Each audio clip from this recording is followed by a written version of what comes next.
Yes po, mga lods, ito na po yung ulam natin ngayon, mga lods, for today. No? Ito yung talong natin, mga lods. Oh. Talong at yung ating patula. Ayan, mga lods. Oh. Patula natin at yung okra natin, mga lods. Ayan, okra. At siyempre, meron tayong pichay, mga lods. Ayan. So, ang lahat ng ito, mga lods, ay pinan lang natin, in-steam lang natin, pinakuluan natin, mga lods. Tapos, hindi na naman tinimplahan nito. Ang gagawin lang natin dito, mga lods, meron tayo ditong bagoong. Ayan, katas ng bagoong, mga lods. At nilagyan ko rin siya ng kunting suka kasi wala tayong kalamansi. Kunting suka lang nilagyan ko, mga lods. At siyempre meron tayong sili, mga lods, no.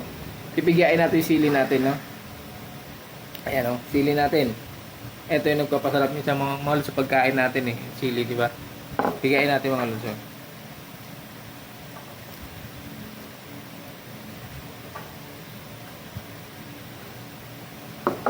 Ayan, mga lods, oh.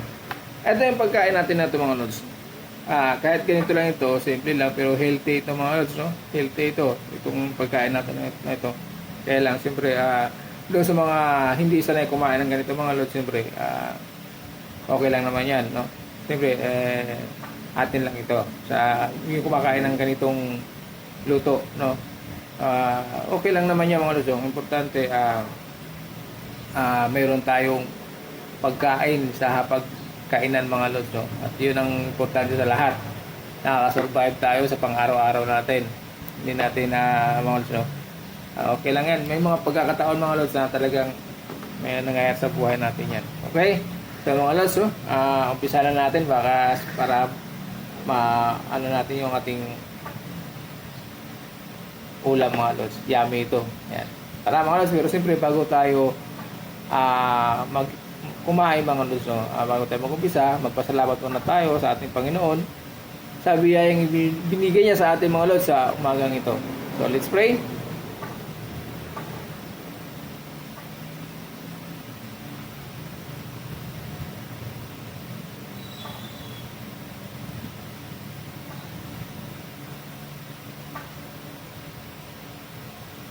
Tara, mga lods.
So, yan lang mga Lods. Thank you very much po sa lahat na sumusuporta po sa aking videos. At God bless po sa atin mga Lods. At ingat po tayo sa araw-araw at enjoy lang po tayo mga Lods. At thank you for watching po mga Lods.